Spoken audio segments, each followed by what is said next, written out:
Sir இப்போ இந்த respiratory flu அப்படின்றது தமிழ்நாட்டுல ரொம்பவே அதிகமா ஸ்ப்ரெட் ஆயிட்டு இருக்கு அப்படின்னு சொல்லிட்டு நியூஸ்லாம் கேட்டுட்டு இருக்கோம். ரெஸ்பிரேட்டரி ஃப்ளூ அப்படின்றது என்னன்றதே நிறைய பேருக்கு தெரியாம இருந்திருக்கு. அப்படின்னா என்ன சார்? இது ஒரு வைரஸ். ஓகேங்களா, ஒரே வார்த்தையில் சொல்லணும்னா, ஸோ வருஷம் வந்து இந்த பன்னிக்காய்ச்சல் வைரஸ்னு கேள்விப்படுவோம். ஓகேங்களா, ஸோ அந்த பன்னிக்காய்ச்சல் வந்து இன்ஃப்ளூயன்ஸான்னு சொல்லுவாங்க. அந்த இன்ஃப்ளூயன்ஸான்றது ஒரு வைரஸோட பேர்.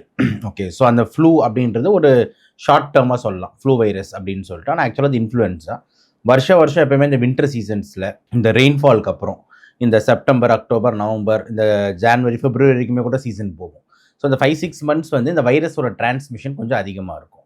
ஸோ அதுதான் வந்துட்டு இந்த ஃப்ளூ நீங்கள் சொல்கிறது. இப்போ இந்த வருஷமும் வந்து லைட்டாக வந்துட்டு இந்த சீசன் ஆரம்பிச்சிருக்கு. அதனால தான் சுகாதாரத்துறை கூட எல்லோரும் வந்து முகக்கவசம் அணிங்க அப்படின்ற மாதிரி நம்மளை வந்து வலியுறுத்துறாங்க. என்ன ரீசன்னா, இது வந்து காற்று வழியாக பரவக்கூடிய நோய், நுரையீரலை பாதிக்கக்கூடிய ஒரு வைரஸ். ஸோ இந்த வைரஸ் வந்து நேராக லங்ஸுக்கு போயிட்டு அந்த தொண்டை மற்றும் லங்ஸ் பகுதியில் வந்து இன்ஃபெக்ஷன் ஏற்படுத்துது. ஒருத்தங்க இருமும் போதோ தும்பும் போதோ அவங்க கிட்டேருந்து பக்கத்தில் இருக்கிறவங்களுக்கு பரவும். ஸோ அதனால் முகக்கவசம் அணிஞ்சோம்னா மற்றவங்களுக்கு பரவாதுன்ற கான்செப்டில் தான் அது சுகாதாரத்துறை சொல்லியிருக்கு.